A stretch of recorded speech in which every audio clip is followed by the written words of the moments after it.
Bapak, Ibu, saudara-saudara sekalian, Shalom.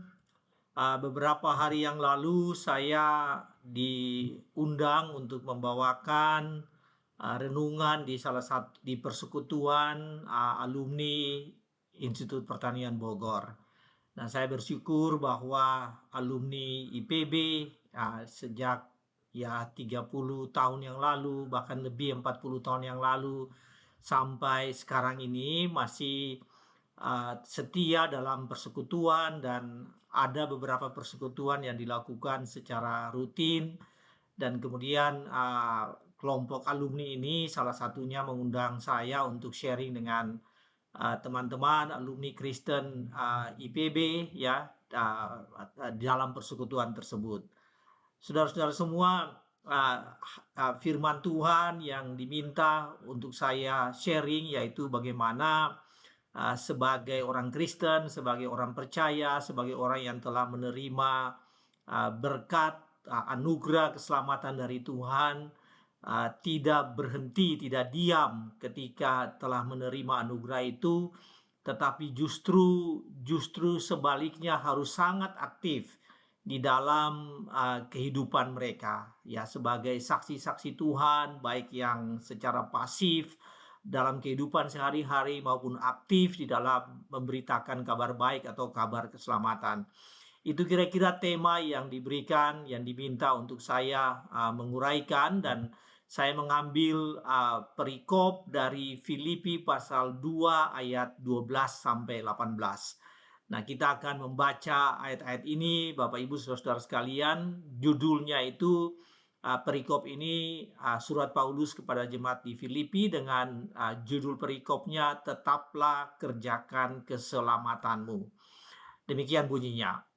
Hai saudara-saudara yang kekasih, kamu senantiasa taat, karena itu tetaplah kerjakan keselamatanmu dengan takut dan gentar, bukan saja seperti waktu aku masih hadir, tetapi terlebih pula sekarang waktu aku tidak hadir. Karena Allah lah yang mengerjakan di dalam kamu baik kemauan maupun pekerjaan menurut kerelaannya. Lakukanlah segala sesuatu dengan tidak bersungut-sungut dan berbantah-bantahan, supaya kamu tiada beraib dan tiada bernoda sebagai anak-anak Allah yang tidak bercela di tengah-tengah angkatan yang bengkok hatinya dan sesat ini, sehingga kamu bercahaya di antara mereka seperti bintang-bintang di dunia, sambil berpegang pada firman kehidupan, agar aku dapat bermegah pada hari Kristus, bahwa aku tidak percuma berlomba dan tidak percuma bersusah-susah. Tetapi sekalipun darahku dicurahkan pada korban dan ibadah imanmu, aku bersuka cita, dan aku bersuka cita dengan kamu sekalian. Dan kamu juga harus bersuka cita demikian, dan bersuka citalah dengan aku. Bapak Ibu saudara-saudara sekalian, Paulus menulis surat ini ketika Paulus berada dalam tahanan rumah di kota Roma. Ya, ini adalah episode terakhir dari pelayanan Paulus, dan pada saat itu Paulus telah berada di Roma ya, dalam tawanan oleh penguasa di Roma pada saat itu. Dan Paulus menulis surat ini. Ya, dalam surat ini, dalam surat kepada jemaat di Filipi ini, Paulus ada tema utama dari surat Filipi ini, yaitu supaya orang-orang percaya, terutama jemaat di Filipi, harus hidup dalam sukacita meskipun begitu banyak hal yang mereka hadapi dalam kehidupan mereka sehari-hari. Tetapi di perikop yang kita baca ini menunjukkan bagaimana Paulus menghimbau dengan sangat-sangat menekankan tentang himbauannya itu ya, satu himbauan yang sungguh-sungguh, yaitu bahwa orang percaya di Filipi harus tetap hidup di dalam kebenaran firman Tuhan, tetapi lebih dari itu mereka harus hidup di dalam yang disebutkan dengan mengerjakan keselamatan mereka. Nah, kerinduan Paulus, Bapak Ibu Saudara-saudara sekalian, yaitu bahwa Injil keselamatan itu tetap menjangkau banyak orang. Sehingga meskipun Paulus di dalam penjara ya, berada dalam tawanan rumah pada saat itu, Paulus tetap mengatakan bahwa apa yang terjadi dengan dirinya yaitu supaya Injil keselamatan diberitakan. Kemudian dia juga mengatakan, karena pemenjaraanku Hal ini membuat keberanian bagi orang percaya untuk memberitakan Injil. Jadi karena Paulus berada dalam tawanan, justru itu sebaliknya memberikan keberanian bagi banyak orang untuk memberitakan Injil. Kepada orang Filipi ini, Paulus paling tidak di dalam pasal 1, saudara-saudara sekalian, Paulus mengatakan tentang ada 3 hal yang terkait dengan Injil. Yang pertama adalah yang disebut dengan partnership in gospel atau partner in the gospel. Ya, partnership in the gospel artinya bermitra di dalam Injil, kemudian mempertahankan Injil atau defense of the gospel, dan ada hal yang ketiga yang Paulus sampaikan, yaitu pentingnya advance of the gospel, advancing the gospel, ya, menyampaikan Injil kebenaran itu supaya orang lain bisa mengetahui tentang itu dan merasakan dan menikmati dan ikut ambil bagian di dalam partnership in the gospel. Saudara-saudara sekalian, Paulus ingin mengatakan begini, bahwa bukan sudah selesai ketika Anda menerima anugerah keselamatan. Justru itu awal dari perjalanan seorang Kristen sebagai perjalanan dalam kehidupannya sebagai seorang Kristen yang sungguh-sungguh. Yaitu apa? Yaitu ketika dia menerima keselamatan, dia merasakan anugerah keselamatan, dia tidak tinggal diam, tapi dia terus atau semakin giat hidup di dalam kasih karunia Tuhan, dan kemudian dia tadi, ya, bagaimana dia bisa partnership in the gospel, berkemitraan dalam Tuhan di dalam Injil keselamatan, menyampaikan Injil keselamatan, mengabarkan Injil keselamatan. Bapak Ibu saudara-saudara sekalian, tema perikop yang diberikan oleh Lembaga Alkitab Indonesia pada perikop ini, atau judul perikopnya, yaitu tetaplah kerjakan keselamatanmu. Nah, dari ayat-ayat ini, Bapak Ibu saudara-saudaraku, dari ayat-ayat ini, ya, jadi ayat 12 sampai 18 dari Filipi pasal 2 ini ingin menekankan tentang sesungguhnya aksi nyata apa yang harus dilakukan oleh orang-orang Filipi. Aksi nyata apa yang harus dilakukan oleh orang-orang percaya sebagai perwujudan dari mengerjakan keselamatan. Jadi apa sih aksi nyata kerjakan keselamatan itu? Yang kita bisa lihat dari perikop ini, ya.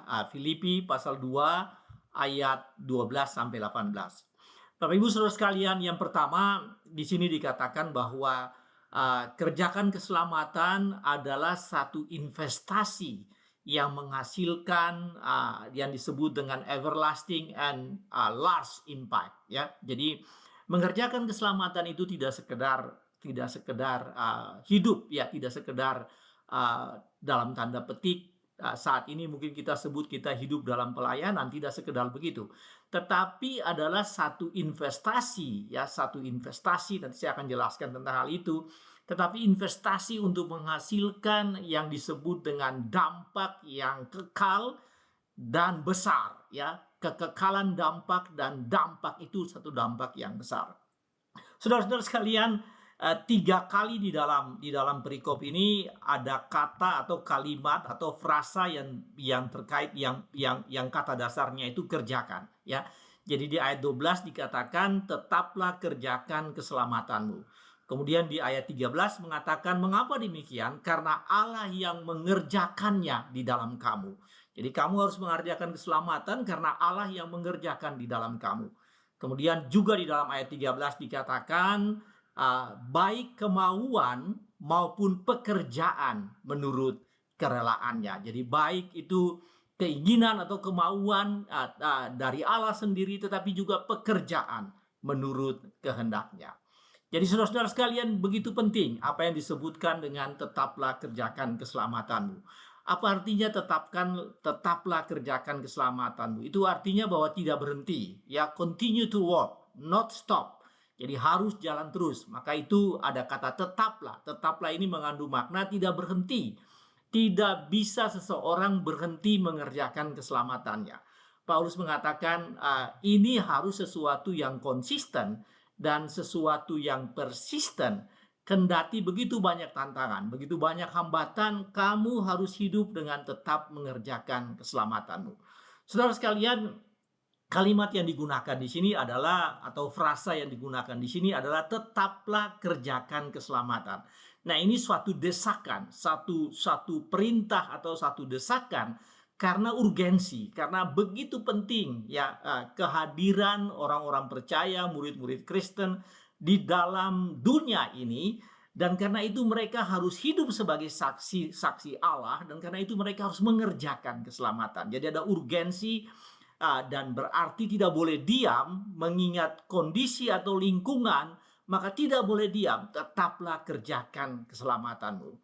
Saudara, ini berarti seperti tadi saya sebutkan, kerjakan keselamatan itu adalah hidup yang terus-menerus, konsisten, persisten, berada dalam Kristus, berada dalam Tuhan sebagai seorang Kristen yang setia, dan itu harus berdampak di dalam kehidupan, ya, karena kerjakan, maka apabila itu dilakukan, ya, meskipun kecil tetapi itu dilakukan terus-menerus, maka dia akan bertambah secara kualitas dan kuantitas, atau kedua-duanya, baik kualitas dan kuantitas. Jadi apabila seseorang melakukan bagiannya, yaitu mengerjakan keselamatan, hidup di dalam Tuhan, dan kemudian melakukan tanggung jawabnya sebagai orang Kristen di tengah-tengah lingkungannya, maka itu meskipun kecil, tetapi karena dia tetap, dia konsisten, dia continue mengerjakan itu, maka perlahan-lahan itu menjadi besar. Itulah yang disebut dengan huge impact atau large impact, dan itu everlasting impact. Bapak Ibu saudara sekalian, kerjakanlah keselamatanmu, kalau dalam bahasa sekarang ini berarti investasilah di dalam kehidupan ini. Dan kalau Anda berbicara tentang investasi, biasanya kalau seseorang dia melakukan investasi secara finansial, maka yang dia harapkan itu high return, high profit, dan biasanya long term. Jadi kerjakan keselamatan berarti kamu harus berinvestasi dalam kehidupanmu sehingga menghasilkan everlasting impact, dampak yang jangka panjang, dan menghasilkan dampak yang besar yang untuk memuliakan nama Tuhan. Saudara, apa artinya ini bagi kita? Mulai dari sekarang Anda harus memakai modalmu atau kapital yang ada padamu. Itu bisa berupa talentamu, bisa berupa karunia, berkat-berkatmu untuk proyek yang tadi disebutkan dengan everlasting project. Invest in everlasting project. Investasilah di dalam proyek-proyek kekekalan, ya. Anda harus mulai dari sekarang melakukan itu, gunakan apa yang Anda miliki untuk investasi. Ya, investasi kehidupan ini bukan hanya kehidupan pada zaman ini, tapi kehidupan nantinya, ya, ketika kita bertemu dengan Allah Bapa di sorga. Jadi mulailah investasi dari sekarang. Doakan agar Tuhan memberikan Anda petunjuk tentang proyek yang paling pas untuk Anda melakukan investasi, ya. Dengan demikian Anda akan menghasilkan, Anda akan melakukan, Anda akan menginvestasi kehidupan Anda di tempat dan proyek kekekalan yang pas. Dan kemudian dengan itu akan menghasilkan apa yang tadi saya sebutkan dengan everlasting impact, long term impact, long lasting impact, dan impactnya yang besar, huge or large impact. Bapak Ibu, apa bentuknya? Bentuknya macam-macam yang disebut dengan investasi dalam proyek-proyek kekekalan. Mungkin Anda ikut serta dalam pembangunan gereja, gedung gereja, dan Anda tahu membangun gedung gereja itu adalah suatu tantangan yang besar, tetapi mungkin Anda ikut di sana. Anda ikut dalam membangun jemaat, Anda melakukan pemuridan, ya, mengajar kepada anak-anak muda, kepada anak-anak, mengajar kepada orang-orang dewasa supaya mereka setia mengenal firman Tuhan, mengenal Tuhan lebih dekat. Mungkin Anda terlibat dalam proyek-proyek yang turun ke lapangan, ke desa-desa, ke daerah-daerah terpencil untuk memberitakan firman. Ikut serta dalam berbagai misi, ikut melayani sebagai pengurus di gereja, sebagai tentu saja pendeta, penginjil, pengajar, sebagai penatua dan diaken. Anda ikut melayani dalam berbagai komisi dan persekutuan. Anda ikut memberikan persembahan, ya, ikut memberikan persembahan dalam kegiatan-kegiatan persekutuan. Nah, semuanya itu bisa disebut sebagai investment in the everlasting project. Jadi Paulus mengatakan bahwa kerjakanlah keselamatanmu, tidak berhenti, harus terus-menerus, continue, dengan penuh persisten dan konsisten, mengerjakan keselamatan itu dalam rangka menghasilkan dampak yang besar. Mulai dari hari ini, saudara sekalian, kerjakan keselamatanmu, yaitu investasi kehidupan Anda dalam pekerjaan Tuhan. Tidak berhenti ketika Anda percaya, mengaku, diberkati oleh Tuhan, tetapi lebih dari itu, Anda harus melakukan itu yang disebutkan dengan perwujudan mengasihi Tuhan, yaitu melakukan pekerjaan keselamatanmu. Saudara sekalian, hal yang kedua di dalam firman Tuhan ini, kalau yang tadi pertama investasi untuk menghasilkan everlasting and huge impact, maka yang kedua kerjakan keselamatan itu aksi nyatanya, yaitu kamu harus bercahaya. Kamu harus hidup sedemikian rupa sehingga kamu bercahaya seperti bintang-bintang di langit. Shining like stars, ya, shining like stars, bercahaya seperti bintang-bintang di langit. Bapak Ibu, di dalam ayat yang tadi kita baca, ya, dari ayatnya yang ke 15 dikatakan begini, atau dari 14 mengatakan begini, lakukanlah segala sesuatu dengan tidak bersungut-sungut, lakukanlah pekerjaan keselamatan itu dengan tidak bersungut-sungut dan berbantah-bantahan, supaya kamu tiada beraib dan tiada bernoda sebagai anak-anak Allah yang tidak bercela di tengah-tengah angkatan yang bengkok hatinya dan yang sesat ini, sehingga kamu bercahaya di antara mereka seperti bintang-bintang di dunia. Saudara, Paulus memakai metafora ini yang sangat luar biasa, ya. Paulus mengatakan kamu adalah bintang-bintang yang bercahaya. Jadi kamu adalah kamu melakukan kehidupanmu, maka kamu ibarat bintang yang bercahaya. Bintang-bintang yang bercahaya, bukan hanya bintang, tapi bintang-bintang yang bercahaya yang dilihat oleh orang lain. Nah, saudara, ini adalah apa yang disebut dengan kalau tadi kerjakan keselamatan itu sangat aktif, maka kalau Anda menjadi bintang-bintang yang bercahaya, ya, itu berarti Anda, kehidupan Anda itu orang melihat. Jadi dengan perbuatan Anda, dengan kehidupan Anda, orang melihat ada cahaya di sana. Shining like the stars, ya, bercahaya seperti bintang-bintang, dan orang melihat Anda. Dan ini semacam suatu kehidupan yang begitu rupa sampai orang bisa melihat cahaya yang bintang-bintang yang gemerlapan di malam hari. Bapak Ibu, dikatakan dalam ayat ini tidak boleh bersungut-sungut dan tidak boleh bertengkar, tidak beraib dan tidak bernoda di tengah generasi yang bengkok hatinya ini, ya, apa yang disebut dengan crook generation, generation yang sudah tidak lagi setia pada Tuhan, generasi yang sesat, yang tidak lagi mengandalkan Tuhan, yang tidak percaya kepada Tuhan. Di tengah-tengah generasi itu, maka kamu harus menjadi bintang-bintang yang bercahaya. Jadi saudara sekalian, yang pertama tadi invest in everlasting project kekekalan. Yang kedua, kamu harus hidup sedemikian rupa seperti bintang-bintang yang ada di langit, bintang-bintang yang bercahaya yang ada di langit. Jadi orang lain melihat Anda itu dan orang mengagungkan karena Anda seperti bintang-bintang yang bercahaya. Saudara, mungkin bagi anak Anda atau bagi cucu-cucu Anda atau anak-anak Anda atau bahkan Anda sendiri pernah mengalami apa yang disebut lagu anak-anak dulu, ya, yang berjudul Twinkle Twinkle Little Star. Twinkle Twinkle Little Star, how I wonder what you are. Up above the world so high, like a diamond in the sky. Twinkle Twinkle Little Star, how I wonder what you are. Nah, yang menyanyikan ini atau penulis ini mengatakan begitu bercahayanya, begitu berkelap-kelip bintang itu, ya, di langit itu, sampai terkagum-kagum orang yang melihatnya. Bapak Ibu saudara sekalian, demikianlah kehidupan kita. Kehidupan orang percaya itu harus seperti itu. Itulah bagian dari kerjakan keselamatan, yaitu Anda bercahaya dan orang-orang lain melihatnya. Raihlah posisi itu, tidak bercela, tidak bernoda, berperilakulah sehingga dengan eksistensimu, you are the shining stars. Anda adalah bintang-bintang yang bercahaya. Dan ini adalah penginjilan secara pasif, menjadi berkat bagi orang karena perbuatan dan eksistensi kehidupan kita. Saudara sekalian, hal yang ketiga yaitu bahwa di dalam mengerjakan keselamatan itu Anda harus melakukan dengan penuh sukacita, ya. Penuh sukacita. Ayat 17 mengatakan, di dalam bermitra dengan Allah, dengan sesama pekerja, maka kamu harus bersukacita. Berpegang pada firman kehidupan, sambil berpegang pada firman kehidupan, dan kamu harus bersukacita dalam pelayanan. Bersyukur dalam pelayanan, bersyukur dan bersukacita dalam kehidupanmu. Nah, itu diambil dari ayatnya yang tadi, ayat yang ke-16 dan ayatnya yang ke-17.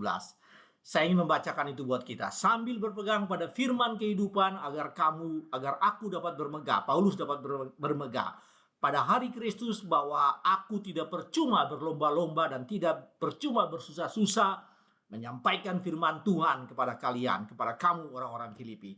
Tetapi sekalipun darahku dicurahkan pada korban dan pada ibadah imanmu, aku bersukacita, dan aku bersukacita dengan kamu sekalian. Dan kamu juga harus bersukacita demikian, dan bersukacitalah dengan aku.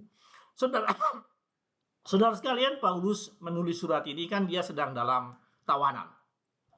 Bagian akhir sudah hampir Paulus meninggal, ya. Nah, dan dalam kondisi seperti itu, tubuh yang lemah, kesepian, pelayanan bukan di Yerusalem atau di daerah Antioquia, ya, di daerah-daerah asalnya, tapi Paulus berada di Roma. Dan dalam keadaan yang kesepian itu, yang sepi, yang sudah sangat dalam kondisi tubuh yang lemah itu, Paulus mengatakan dia tetap bersukacita di dalam pelayanan. Jadi sukacita dalam pelayanan adalah apa yang disebut dengan sikap, ya, sikap atau disebut dengan aksi nyata yang harus ada pada setiap orang percaya, pada setiap orang Kristen. Sukacita dalam pelayanan, dalam kehidupan adalah bentuk dari tetap mengerjakan keselamatan kita. Bapak Ibu saudara sekalian,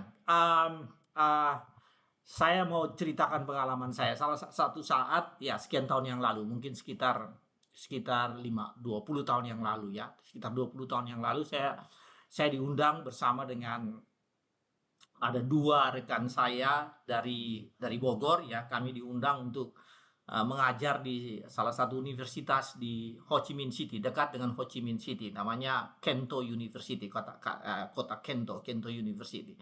Dan waktu itu kami mengajar kira-kira 3 minggu, ya, dan dijemput di Ho Chi Minh City, kemudian di Saigon, ya, di Ho Chi Minh City, kemudian ke sana, ke kota itu. Kemudian saya berinteraksi dengan banyak orang. Kebetulan kami mengajar itu, yaitu memberikan training kepada dosen-dosen muda yang ada di sana. Jadi saya dekat dengan mereka, sering ngobrol dengan mereka, dan cukup berat karena 3 orang dari Bogor tambah 1 orang dari Prancis, jadi kami berempat mengajar selama kira-kira 3 minggu. Jadi waktu sangat ketat dan cukup capek dalam melakukan hal itu.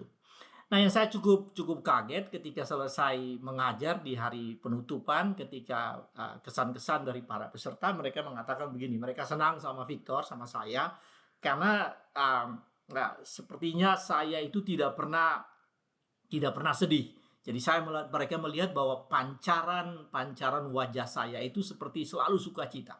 Dan mereka katakan bahwa mereka senang banget mengikuti pelajaran-pelajaran saya karena saya mengajar dengan sukacita. Nah, itu saya nggak sadari itu, Bapak Ibu Saudaraku. Saya nggak sadari itu, saya lakukan itu apa adanya.